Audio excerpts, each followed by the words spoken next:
Bienvenue dans Rétrospective, épisode 5. Comme toutes les actrices, j'ai beaucoup et longtemps caché mon âge parce que le regard des autres nous mettait dans des cases en fonction de l'âge qui était le nôtre sur le papier, même si on n'en avait pas du tout l'apparence. Depuis que j'ai commencé mon podcast, je me suis inscrite sur plusieurs groupes Facebook d'entraide au podcast, sur lesquels on échange, on se donne des conseils, on publie nos nouveaux épisodes, etc. Et c'est sur un de ces groupes qu'un jour, quelqu'un m'a mis ce commentaire. Tu devrais aller voir la chaîne YouTube de Bunny Godillot, elle est totalement dans ton thème. Du coup, je me suis empressée de trouver sa chaîne et je découvre qu'elle a créé un personnage qui s'appelle Suzanne, qui vient d'avoir 60 ans et qui nous explique un peu comment ça se passe dans sa tête. Bunny aussi a passé la soixantaine, puisqu'elle a aujourd'hui 65 ans, et à travers ce personnage, elle nous raconte de façon humoristique comment on se sent en tant que femme une fois arrivée à cet âge. Ça s'appelle Happy 60 by Suzanne, si jamais vous voulez jeter un œil. En voyant ça, je décide de lui envoyer un message sur son Instagram et aussi sur l'email de son site. J'ai voulu mettre toutes les chances de mon côté. Et je n'ai pas dû attendre très longtemps avant de recevoir sa réponse. Nous nous sommes rapidement téléphonés et nous avons parlé longuement de sa vie, de son point de vue sur le sujet et de plein d'autres choses. Elle m'explique à quel point elle est emballée de témoigner dans mon podcast, parce que pour elle, c'est encore une nouvelle façon de faire entendre sa voix sur ce sujet qui lui tient particulièrement à cœur. Comme nous sommes loin l'une de l'autre, j'ai enregistré son témoignage à distance. À la différence de France et Arlette, qui ont décidé de passer des castings et devenir comédienne après la soixantaine pour commencer une nouvelle vie, Bunny a toujours baigné dans ce milieu. Dans son témoignage, elle nous raconte jusqu'où elle a été pour cacher son âge à une certaine époque de sa vie et comment maintenant il est hors de question pour elle de se focaliser là-dessus. Elle voudrait que les gens arrêtent avec ce problème de l'âge, tout en sachant bien que malheureusement la société dans laquelle on vit et les modèles féminins qu'on nous propose n'aident pas vraiment les femmes à s'assumer après la soixantaine. Bunny n'est pas seulement actrice, elle est aussi autrice, réalisatrice et metteur en scène. Créer, c'est vital pour elle. Elle en a besoin pour se sentir bien dans sa peau, mais aussi pour aider les autres à sa manière. Je vous donne toutes les infos et tous les liens qui la concernent sur la page Instagram du podcast. Vous pouvez la retrouver aussi tous les lundis à 18h30 sur son Instagram, dans des lives où elle nous parle de comment vieillir, ou plutôt comment grandir, comme elle le dit, en beauté, en sagesse, en énergie et se créer une vie comblée. Je vous laisse maintenant avec son témoignage. Bonne écoute. Je suis Bunny Godillot, je suis actrice, autrice et réalisatrice et j'ai 65 ans. J'ai fait le jour de mes 60 ans, on pourrait dire un aging out, c'est-à-dire que j'ai décidé de dire enfin mon âge et de vivre en adéquation avec lui plutôt que de le cacher, parce que je trouve que c'est vraiment une discrimination hallucinante d'être obligé dans la société d'aujourd'hui de cacher son âge. Alors ça, vraiment, non. D'autant que moi, mon âge, je considère qu'il est une chance, une richesse, et que j'ai tout à fait l'intention d'en faire, voilà, on va dire, c'est toujours mon fonds de commerce, je suis moi, et quel que soit mon âge, je serai toujours moi, et j'ai toujours été moi depuis que je suis née. J'étais une petite fille très heureuse, très épanouie, avec des parents très aimants, une maman et des grands-mères magnifiques, des tantes aussi magnifiques, ce qui fait que j'ai toujours plutôt eu une impression très favorable sur les femmes plus grandes, plus âgées. Je me disais que c'était génial, que je voulais leur ressembler quand je serais grande. Je n'ai jamais eu une mauvaise image de la femme. Et puis, lorsque j'étais petite, il y avait beaucoup d'actrices de cinéma et de théâtre d'un certain âge. Et j'ai aussi commencé ma carrière avec, évidemment, toujours en face de moi des actrices beaucoup plus âgées. Je les trouvais absolument magnifiques, merveilleuses, belles, maquillées, parfumées, féminines. Et vraiment, jamais, jamais, je n'ai pensé que c'était une punition que de vieillir. Et puis après, j'aimais aussi beaucoup les grands-mères avec des cheveux blancs, des chignons. Je les trouvais magnifiques. Donc voilà, j'ai cette image qui s'est incrustée en moi et qui fait que vieillir est une chose qui me paraît d'abord inéluctable, ensuite tout à fait naturelle, et pour finir, une grande chance. Alors il est vrai que lorsque j'étais plus jeune, comme toutes les actrices, j'ai beaucoup et longtemps caché mon âge, non pas par rapport à moi, mais parce que le regard des autres nous mettait dans des cases en fonction de l'âge qui était le nôtre sur le papier, même si on n'en avait pas du tout l'apparence. Alors ensuite, bah voilà, ça s'est passé comme ça pendant presque toute une vie. Et puis j'ai réalisé un film en 1997 avec énormément de femmes de tous les âges, de 9 à 85 ans, des actrices absolument magnifiques. Claudia Cardinal, Anouk Aimée, Marisa Berenson, Sonia Rykiel, Gisèle Casatsu, Firmin Richard, enfin des femmes de toutes les origines et de tous les âges. Je n'ai jamais voulu savoir l'âge de ces femmes. Parfois, mes assistants venaient me dire: oh là là, tu te rends compte, machine. Non, je disais non, non, ne me dis pas, ça m'intéresse pas. Je m'en fous de son âge. C'est pas son âge que je filme, c'est elle. Donc voilà, à partir de là, j'ai un peu observé le monde autour de moi et je me suis dit que vraiment, il fallait qu'on arrête avec ces histoires d'âge et ce qui est une véritable discrimination. Et donc, le jour de mes 60 ans, j'ai décidé de faire ce qu'on pourrait appeler un aging out. Et j'ai commencé une chaîne YouTube qui s'appelle, tout attaché, Happy 60 by Suzanne. Et où je postais une fois par semaine des petites pastilles humoristiques sur ce que c'était que cette soixantaine vitaminée et assumée de Suzanne. Mon héroïne, qui évidemment est une sorte, est mon avatar, et est une copie de moi, mais enfin c'est pas non plus ma vie.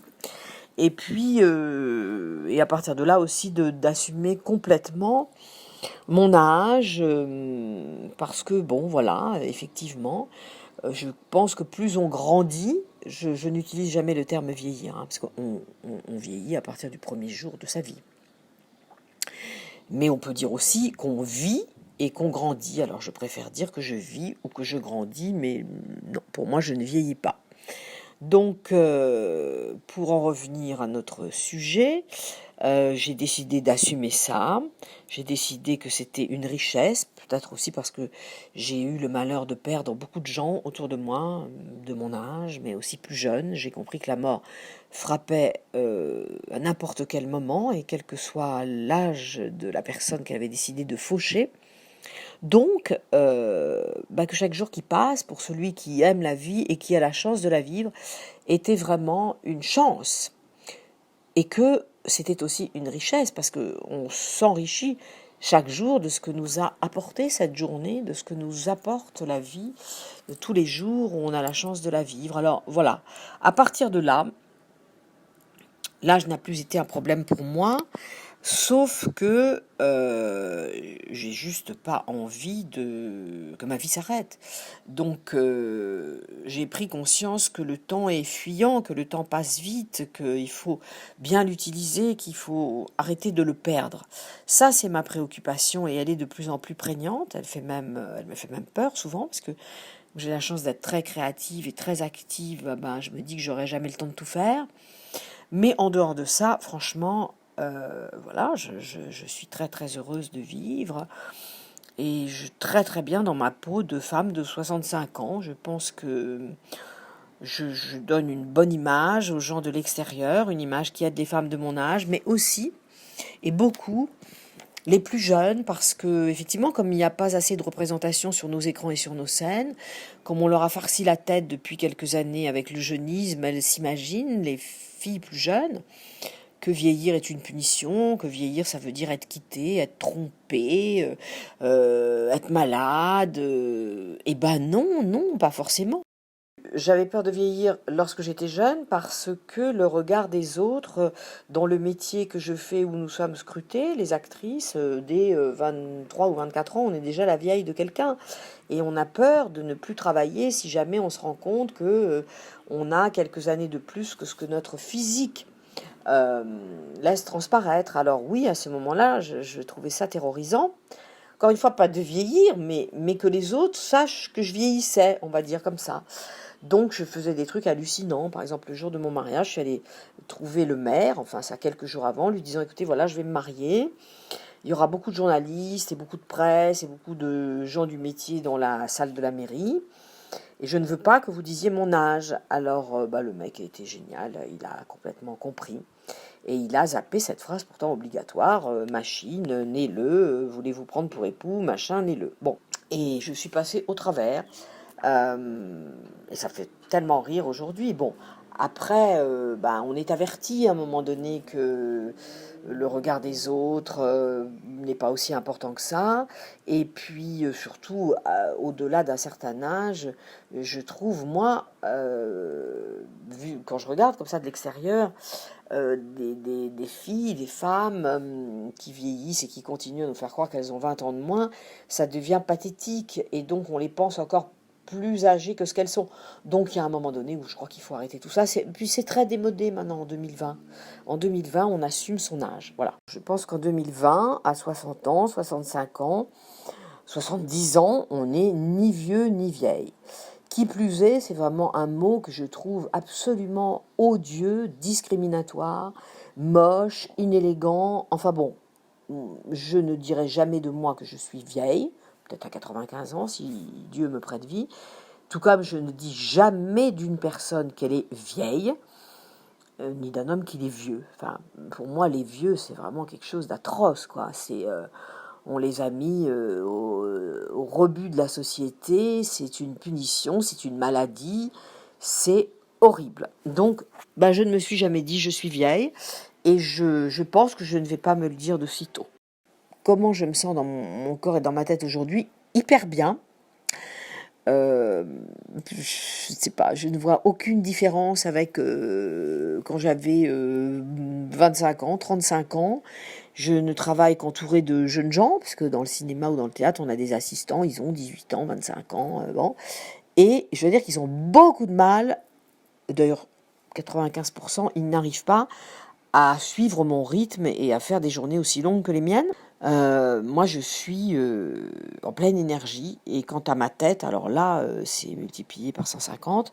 Mais bon, il faut dire que je suis zèbre, c'est-à-dire je fais partie des gens qui ont des capacités mentales un peu surmultipliées, donc une espèce d'activité intense, qui peut être parfois handicapante, parce que ça va aussi avec des doutes, des timidités, des angoisses, des paralysies à faire les choses. Mais enfin, en tout cas, je me sens très très en forme, et je connais plein de gens plus grands, plus âgés, voilà les mots qui conviennent, que moi, qui sont, mais alors là, encore beaucoup plus en forme que moi. J'ai un ami ici, et voisin, dans ma campagne, qui doit avoir 72 ou 73 ans. Alors là, sans déconner, il a un corps que les 3/4 des adolescents peuvent lui envier, d'ailleurs lui envient. Et voilà, bon, oui, la peau a un peu changé, oui, je trouve que j'étais quand même plus belle à 35 ans que maintenant, mais enfin, honnêtement, ça va. Donc je prie le ciel que ça continue à aller comme ça encore très longtemps. Et surtout, vraiment, voilà, si je devais avoir une petite chose à transmettre aux gens plus jeunes, c'est de supprimer de leur vocabulaire ces mots vieille et vieux. C'est vraiment, vraiment inélégant, et ça ne correspond à rien. Je ne suis pas une vieille, je n'ai pas une vie de vieille, je ne joue pas des rôles de vieille, et je déteste cette appellation et cette façon de voir les choses, donc on ne va pas s'étendre davantage. Est-ce que le regard des hommes sur toi a changé? Oui, certainement, mais il a passé sa vie à changer le regard des hommes sur moi comme sur les autres femmes, j'imagine. Tout comme mon regard sur les hommes a changé, car je ne suis pas en vie uniquement par rapport au regard des hommes sur moi. C'est-à-dire, j'existe avec ou sans regard des hommes. Ça, c'est la première chose, hein. On ne vit pas en fonction du regard des autres. Ça a déjà été évoqué, je crois, dans les précédents enregistrements. Et on a une vie propre. Autant de regards se posent sur nous, autant de regards seront différents et nous verrons différemment. Donc, et autant, moi aussi, je regarde les hommes différemment de quand j'avais 18 ans, 25 ans, 32 ans, et même de l'année dernière.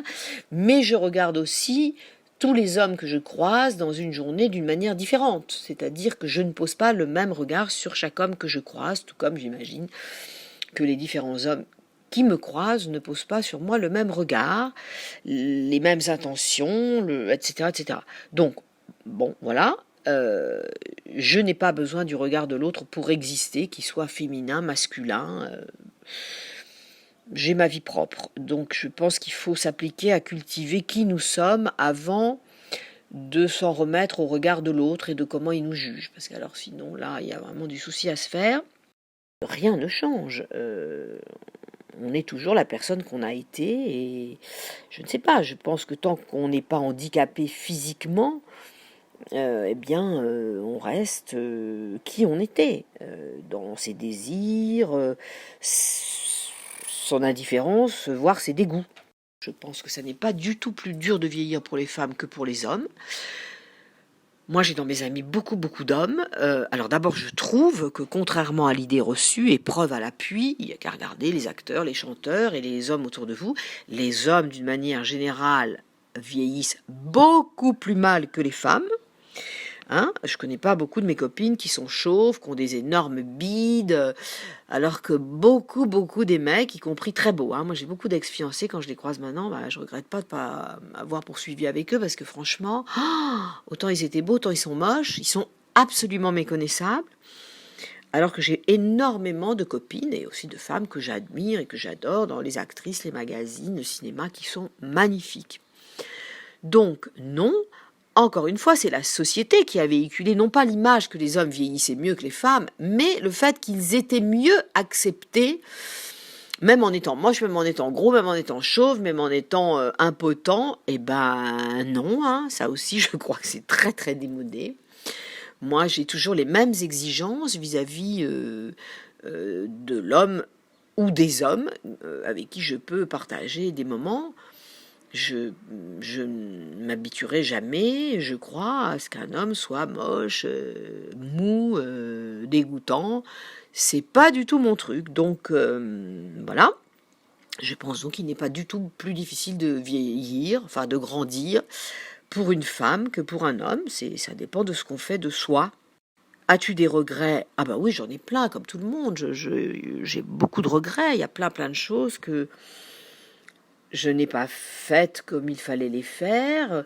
Il y a plein de choses que, oui, je ferais autrement aujourd'hui avec l'expérience qui est la mienne. Mais bon, étant donné que l'expérience que j'ai aujourd'hui n'était pas la mienne quand j'ai pas fait les choses que j'aurais dû faire ou aimé faire, je peux pas m'en vouloir plus que ça. Mais oui, bien sûr, on a plein de regrets. Moi, je ne me bats qu'avec moi-même, hein, pour essayer d'être mieux, d'être plus en forme, d'être plus performante dans mon travail, de laisser une belle trace pour mes enfants, et puis voilà, d'être impeccable pour mon entourage, de faire de mon mieux avec la nature, les animaux, l'environnement, l'écologie, les métiers qui sont les miens. Je suis heureuse dans certains domaines de ma vie, je suis heureuse d'être en vie, je suis heureuse d'avoir les enfants merveilleux que j'ai, je suis heureuse d'avoir des amis extraordinaires, je suis heureuse d'avoir autant d'imagination, de créativité, de bonne humeur, de plein de trucs qui me composent et qui sont les trucs bien. Et puis je suis malheureuse d'avoir d'autres trucs dont j'arrive pas à me défaire, avec lesquels je bataille. Mais voilà, et puis sinon, ben non, j'ai pas de combat. Mes combats, c'est ce que je fais, c'est-à-dire essayer de distraire les gens, essayer de leur donner une image positive de la vie, de faire qu'ils l'aiment, qu'ils deviennent aussi un peu plus responsables dans plein de domaines, mais sans donner des leçons, simplement en faisant des spectacles, des films, et en étant modestement le meilleur être humain possible par rapport à moi, évidemment. Le conseil, c'est faire de son mieux. Le conseil, c'est de passer en revue toutes les chances qu'on a eues, de s'interroger sur pourquoi on est là et c'est quoi nos talents et qu'est-ce qu'on peut en faire de bien et comment les transmettre et comment faire du bien à soi et aux autres.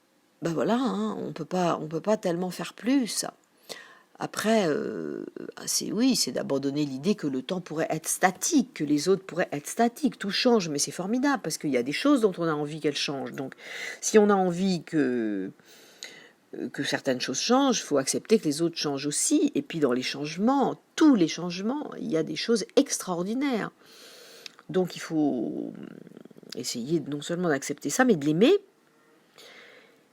Et puis voilà, et de se dire que vraiment, mais Ça n'existe pas vieillir. Ce qui existe, c'est vivre jour après jour, heure après heure, minute après minute. Et je crois que quand on vit comme ça, eh bien, on ne vieillit pas. Et puis un jour, on mourra, parce que ça, c'est notre destin à tous. Mais donc voilà, c'est pas le problème. C'est juste que ça doit se faire comme ça. Je te remercie d'avoir fait appel à moi et de m'avoir laissé m'exprimer.